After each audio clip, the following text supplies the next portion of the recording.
the Retirement Readiness Podcast with Regan and Kaitlyn Hedger, presented by Prairieview Wealth and Tax Advisors. Live your 2-comma life.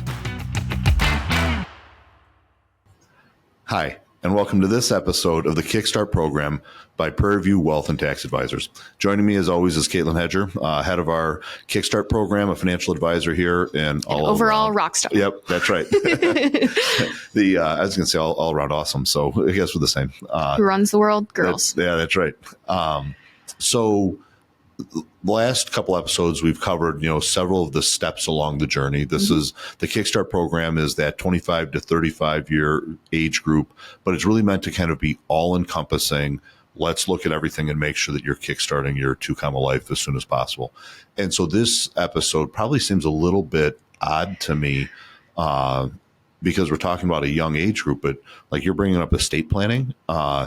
So first of all, I guess let's talk about when I hear those words, I might not think that applies to me. Why, if I'm in my 20s or 30s, do I need to worry about it? What does it include? Like, help me with all that stuff, if you would. Absolutely. And at first hearing it, you're thinking like your 100-year-old grandma who left you that really special lamb, and it's not a topic. It feels really premature, but it's important to kind of start figuring out where your values lie, and not your financial values, but really like, where do you want to see your legacy lie? Yep. Especially for those with really young kids, the time to be figuring that out is yesterday. Sure. And just to start having those conversations. No one wants to have them. No one wants to think about if something were to happen to you.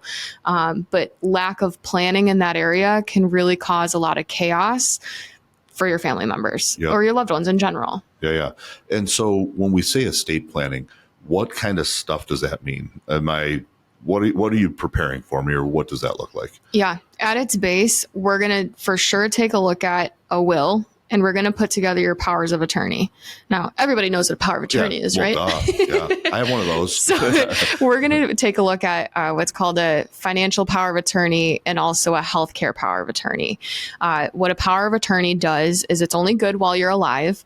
And it's something that if something were to happen to you, you get in a car crash tomorrow, someone can step in and help make decisions for you for your benefit and for your needs. Okay.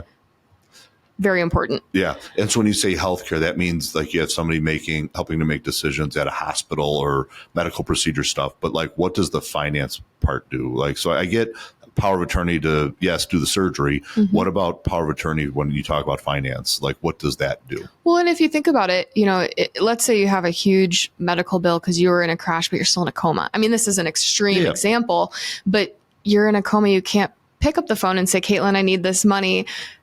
But you need it. Mm-hmm. And so a power of attorney is able to act on your behalf to help facilitate anything that you need.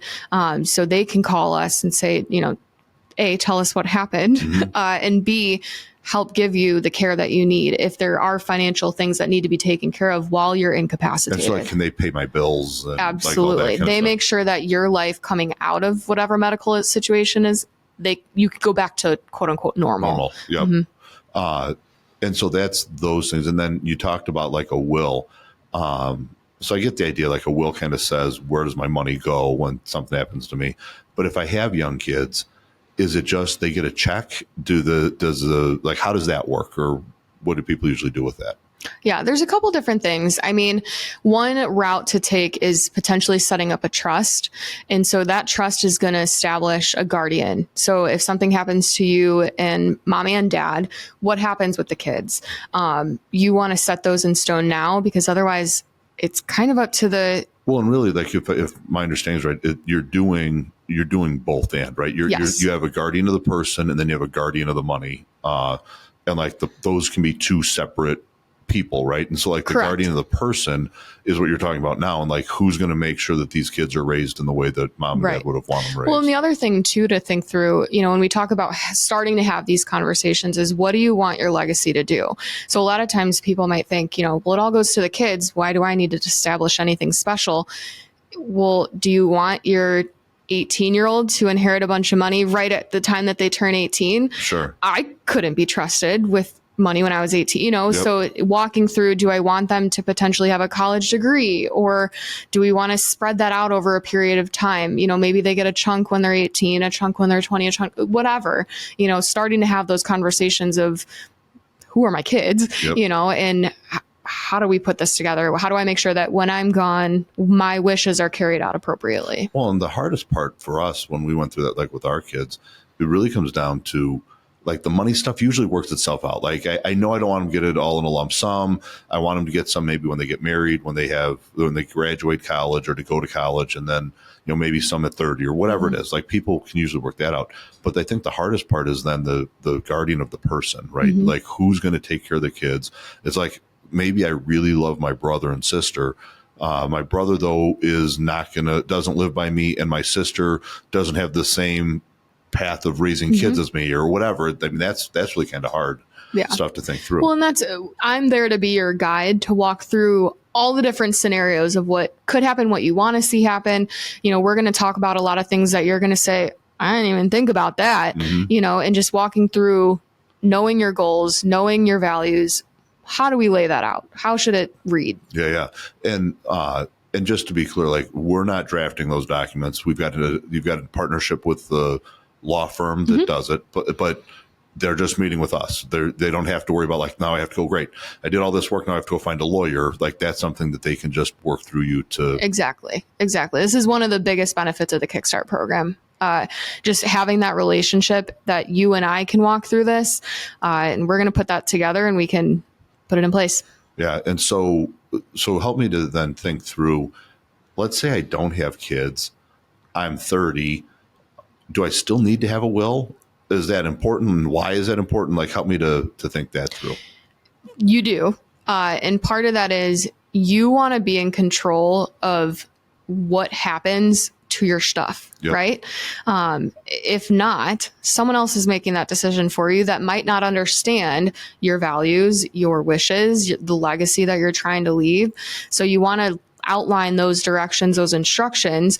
If you only have a will, it'll go through probate, but that gives probate the instructions that you gave prior to something happening to you. Sure. Well, and I hear a lot about probate. People say like, oh, avoid probate and that kind of stuff. So I hear a will, you might still have to go through probate, but like a trust, then you don't have to do that. It skips probate. And probate, my understanding is it's really just kind of simplified version. My picture is that if the person here is still alive, they can say, I want to give this to Kaitlyn. But when they're not here, they can't say that. So probate is then just going in front of a judge that says, Kaitlyn isn't here anymore. I'm not here anymore. And because my will says that this should go to Kaitlyn, the judge then can sign and say, yes, give this to Kaitlyn. But if I don't have a will, now it's the laws in the state of Illinois or whatever state I live in that are doing that, rather than my wishes saying very specifically what I want. Exactly. And why people get the cringe when they hear probate, it's time and it's money. You have to pay the attorney to go through that process with you. And that process could take, 6 to 12 months, Yeah. So that's helpful. And so then through the Kickstart program, after you've laid out some of their goals, after you've put them on a track that we're budgeting and we're saving for retirement or kids' college, then we kind of go to this route that says, okay, now that we're successful here and we're living the 2-comma life, now what happens if bad things happen, and how do we protect that? Absolutely. And that's the benefit of the Kickstart program. We're going to make sure that you're covered all the bases. If you live too long, if you die too soon, or if you get sick or injured, we're going to protect against all those different scenarios and make sure that your plan is in a really good place. Yeah. And so in your typical estate plan for this age group, I heard you say will and powers of attorney. One thing we didn't really talk about is also like that living will, which is where they say, here's where you pull the plug type of deal too, right? Which is also important because I know we've seen cases, not personally, but we've had things that you probably have seen in the news where, maybe husband knows that the wife who's in the coma wouldn't want to stay there, but her parents want her to be around. And like, without her saying, here's what my wishes are, it's kind of a gridlock and nobody really knows what it is. So that's kind of the fourth part to that overall exactly. estate plan, right? Yep. It's outlining what you wish to see happen, and it helps your power of attorney because that gives them a guide. Yep. You know, a lot of times there's a lot of pressure on who do you pick, and that's a lot of pressure to put on them, and it sounds kind of nasty, but when you can give them that guide, it helps. It's never a good situation, but it helps because then they can go back to, this is what Kaitlyn said she wanted. Yep. Okay. So it's all four of those then. It's a will, it's power of attorney for healthcare, power of attorney for finance, and then your living will as part of that package. Absolutely. Awesome. Well, thank you. No problem. Thanks for watching this episode. For more resources, head to pv-wp.com. Be well. The Retirement Readiness Podcast with Tim Regan and Kaitlyn Hedger. Presented by Prairieview Wealth and Tax Advisors. Live your 2 life. Learn more at pv-wp.com. And while you're at it, don't forget to like and subscribe to the Retirement Readiness Podcast on your preferred podcast platform.